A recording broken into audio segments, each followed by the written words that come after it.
Chapter 21. The Mirror. What? Alex said. Her head was throbbing from being so confused. This doesn't make any sense. It needed a fairy's tear. We can't let this happen, Connor screamed.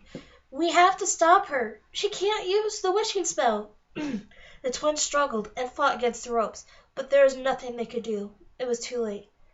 The light rose off the wishing spell items and began to circle around the evil queen. No! Connor screamed. Please don't, Alex yelled. The evil queen took a deep breath. Wishing spell. I wish to free the man in the mirror, she said. The light shoot toward the mirror like lightning. The whole mirror was consumed in the light for a few months before it faded. The glass melted away like ice on a warm day. The mirror looked like a doorway in a very dark room. The twins waited with anticipation. The evil queen walked over the mirror, keeping a cautious distance from it, but nothing happened. She got closer to the mirror, so close the twins wondered if she was going to climb into it. Myra? The evil queen asked. Suddenly, a man fell out the mirror and out into the floor. His eyes were closed, and he was breathing very heavily. He was pale and seemed paralyzed. It was as if he had just awoken from a coma. The man was the plainest person the twins had ever seen. He had no distinctive characteristics, however, whatsoever. He spent so much time reflecting others that he had lost himself completely. Where am I? The man said between deep breaths. He had enough energy to keep one eye open at a time, but not both. The evil queen picked up her heart of stone, and the twins could see the change in her face as her body was reunited with its soul. She was a different person. She was a person. Myra, it's me, Evely. You're free, the evil queen said. Her voice was different while she held the stone. She spoke softly with love and affection. Tears poured down her face. The twins could see the reflection of the evil queen and the man in the mirror of truth. The reflections weren't those of the pale man and the hooded woman who were actually in the room with them.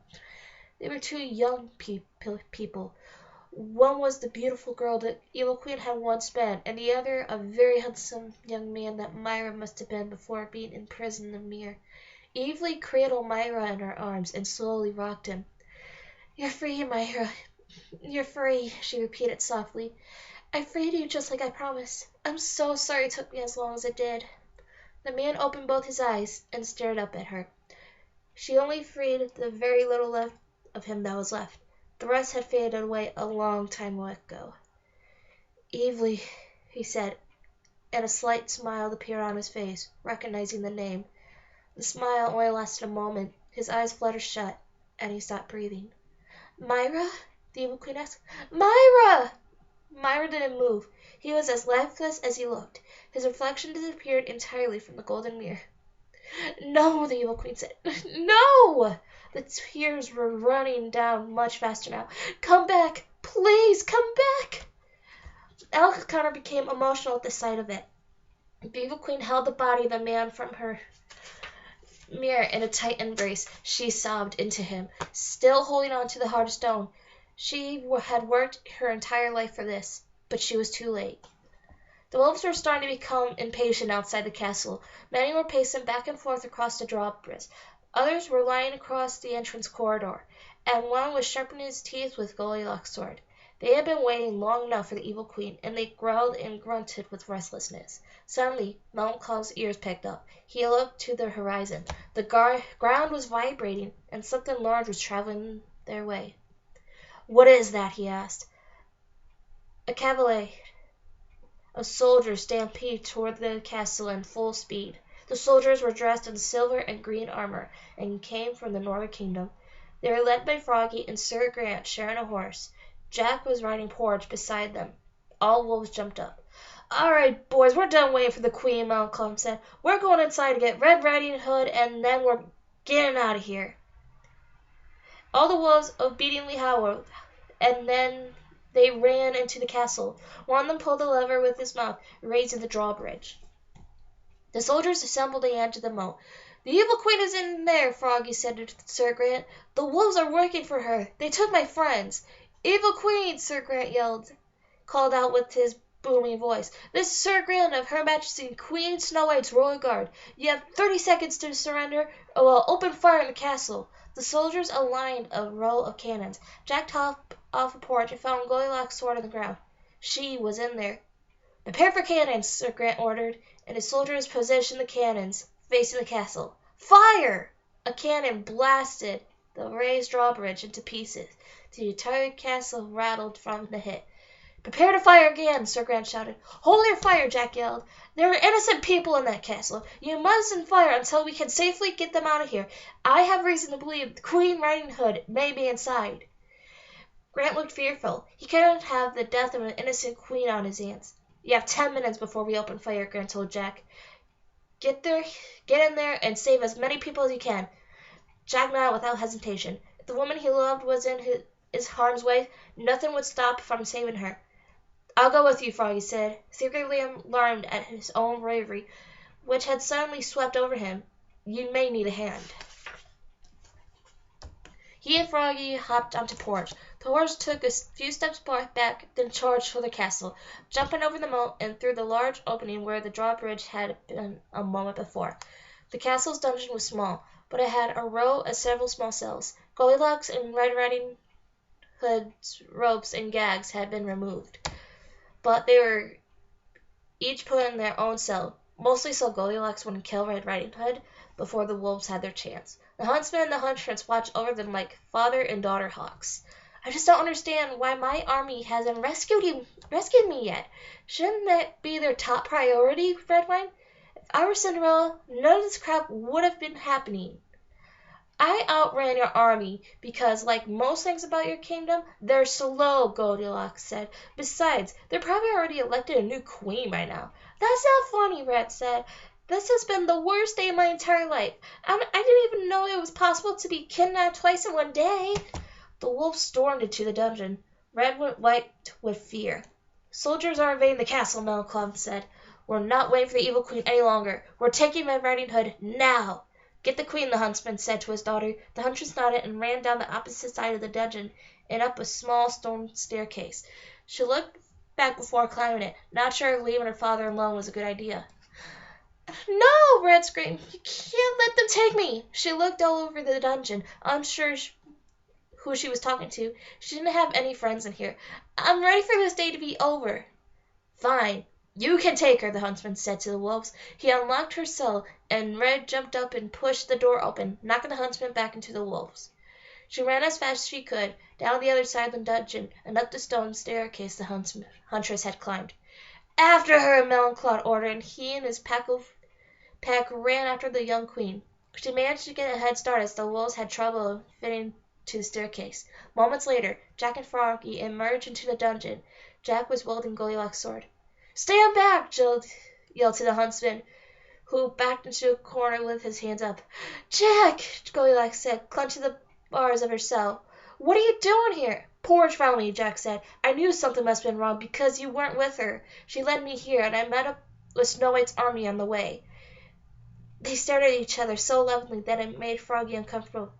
"Splendid! I'll find Queen Red Riding Hood and the twins while you reunite," he said, and hopped back into the direction they come from. The huntsman pulled a crossbow out from under his fur coat. "Jack, watch out!" Goldilocks screamed. The huntsman began shooting arrows at Jack. He ducked and dived, barely eluding them. Goldilocks had to dodge the arrows too. They were ricocheting off the stone walls in every direction. The huntsman moved like a machine, reloading his crossbow instantaneously each time he fired. Jack picked up an arrow and landed on her and began picking the lock of her cell with the arrowhead. Jack was trying to block the arrows with the sword. It was getting harder. The arrows were coming at him much faster. He hit one perfectly, and it flew behind the huntsman. The huntsman grunted and froze. His eyes bulged, and he fell flat on his face. The arrow had bounced off the wall, and behind him it was sticking out of his back. The huntsman was dead. "Jack! Behind you!" Goldilocks yelled. Jack turned around and saw the huntress stabbed him in the arm with a dagger. She had seen the whole thing. Ugh! Jack screamed. He dropped the sword and fell to the ground. He crawled across the floor and sat himself up against the wall. He was clutching his arm. Blood was everywhere. The huntress walked toward him with her dagger raised. She didn't speak, but she had pure rage in her eyes. As far as she was concerned, Jack had just killed her father. She swooped toward him with a fatal strike. Goldilocks blocked the dagger with her sword. She had picked the lock of her cell and repossessed her sword just in time to save Jack's life. "I think it's time you and I had a little girl talk," Goldilocks said, and kicked the huntress in the stomach. The huntress rolled to the other side of the room and hopped back to her feet. Goldilocks and the huntress circled each other for a moment. They stared at each other down, waiting for the other to make the first move. Goldilocks swung her sword at the huntress, and the duel began. The huntress only had a dagger, half the size of Goldilocks' sword, but she used it well. Goldilocks had finally found her match.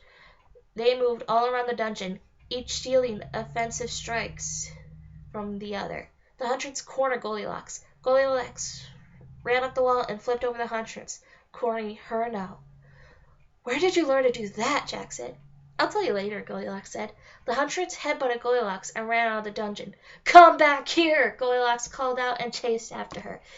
They continued their fight throughout the castle, climbing in higher and higher as they went.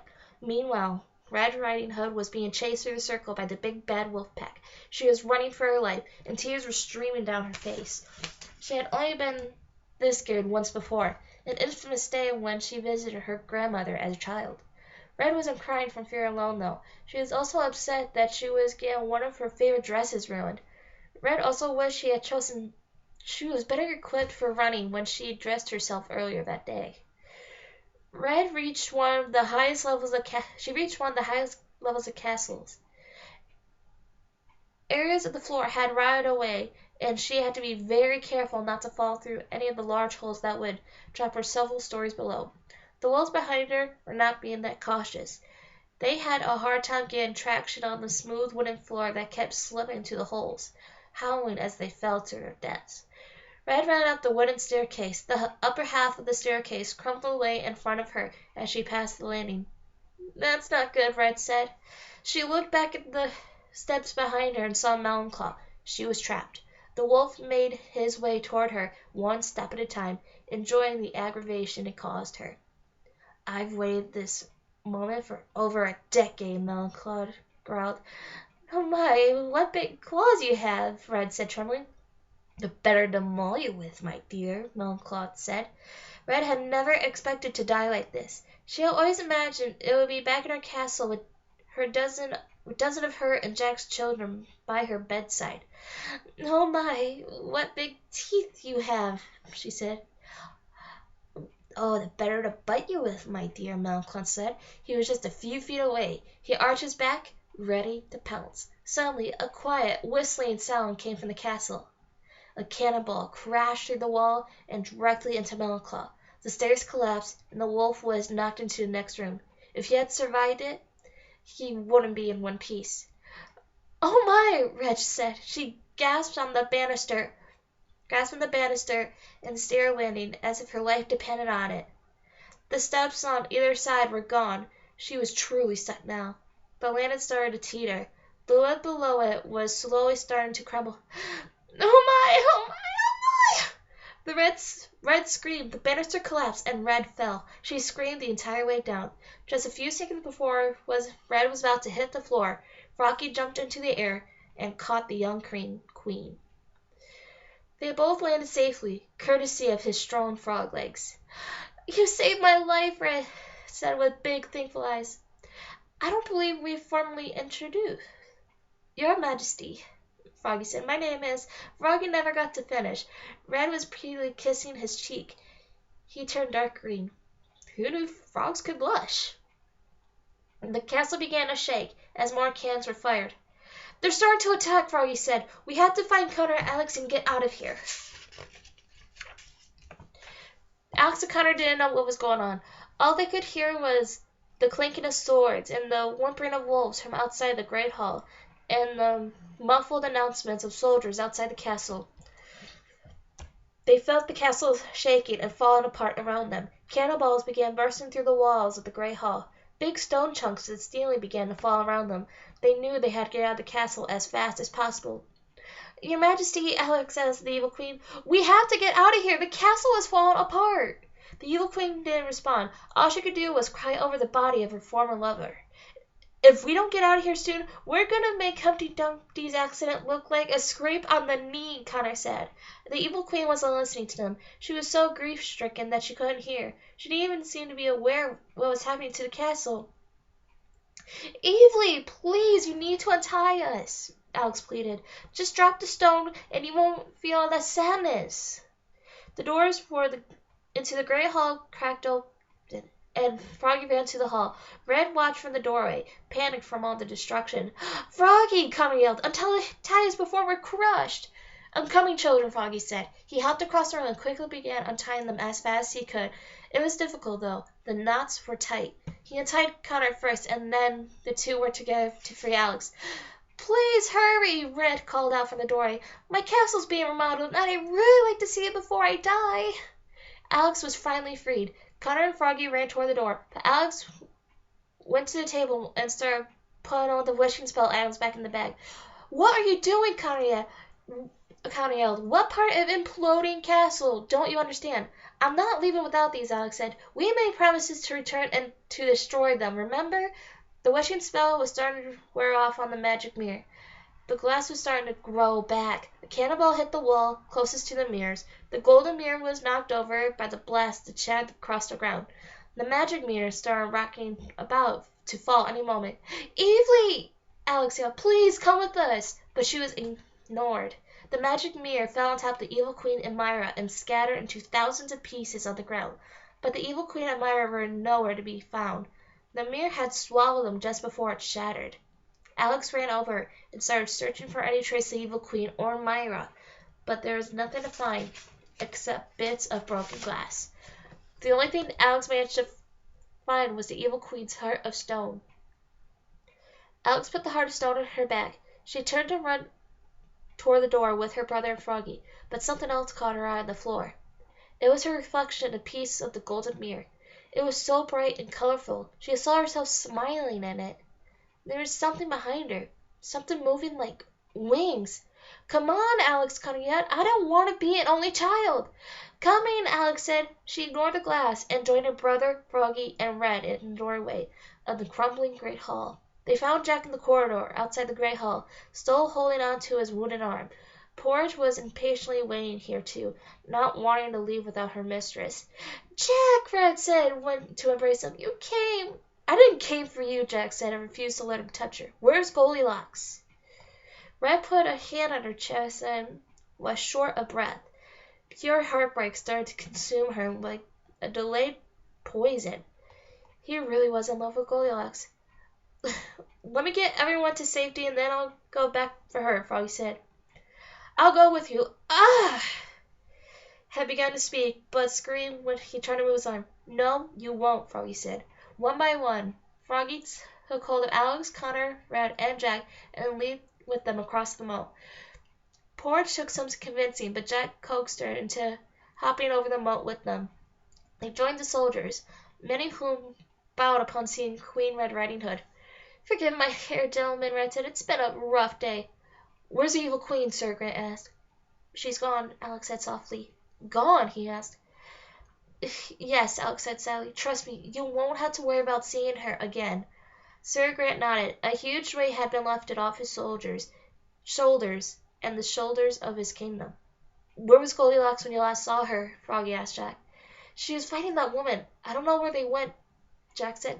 There she is, Connor said and pointed upward. Everyone raised their heads to look. Near the very top of the castle, Goldilocks and the huntress were still dueling on the roof. No one could do or say anything. They all just watched the fight with their mouths and eyes wide open. Neither woman seemed to have an advantage over the other. It was going to be a fight to the finish. The castle was disintegrating around them, but they kept fighting, each determined to kill the other. Their fight had turned into a battle. They swung their weapons toward each other more violently than ever. Part of the roof near where they stood caved in, and Goldilocks lost her balance. She dropped her sword while trying to regain her footing. Huntress saw this as an opportunity to strike. She raised her dagger high above her head. It was aimed for Goldilocks, and there was nothing she could do to defend herself. "No!" Jack yelled, and ran over to a cannon and lit it.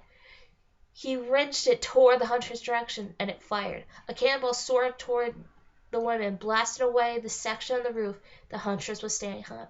She fell the entire height of the castle and into the moat, silently screaming the entire way. There was no way she could have survived the fall. Goldilocks found her balance and lovingly looked down at Jack. They shared a moment of blissful eye contact before disaster struck again. Dust rose as the castle began to collapse completely underneath Goldilocks. "Goldilocks!" Jack yelled.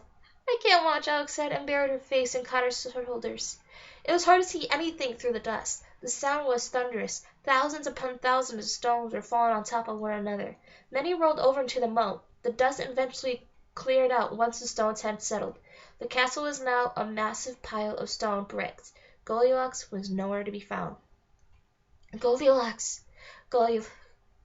Jack hollered, running along the edge of the moat, trying to find any trace of her. The odds didn't seem in her favor. Froggy jumped across the moat and disappeared in debris. Everything was silent. The twins thought Jack was going to have a heart attack while waiting. Every second they didn't hear or see anything felt like an hour. Slowly but surely, two figures made their way through the wreckage. It was Froggy, and he was helping Goldilocks through the rubble. She was limping, but she was alive. The twins cheered, and Jack fell to his knees. They had never seen anyone so thankful in their lives. Froggy leaped over the moat with Goldilocks, and she and Jack collided into each other's arms. They shared a kiss so passionate that a few of the soldiers blushed, and the love was personified. Red Riding Hood could feel her entire body ache with heartbreak while watching the scene. This may have been the only time she had gotten what she wanted, and Jack had always been what she wanted more than anything. Porridge happily pranced over to Goldilocks, who petted her horse's mane. "I'm all right, Goldilocks said. "I'm just banged up a little." "Goldilocks," Sir Grant called out officially, "you're under arrest." "Wait a second. Hold on," Jack said, standing in the way of the approaching guards. You turned and gave Red a scornful scorn. "Look, do something." At first, Red didn't know what to say. She had never really done anything official and queen-like. "The Red Riding Hood Kingdom would like to pardon Goldilocks for all the crimes she committed, Red, and it's a very long list." "That may be," Sir Grant said, "but you can't pardon all the crimes she committed in the other kingdoms. She's going to spend her life in prison. Seize her." Alright, that is the end of chapter 21. I hope you enjoyed the read along. Don't forget to subscribe if you want to hear more of the Land stories, and also more books to come. Also, comment me any recommendations you want me to read later on in the future, and I hope you enjoyed the reading.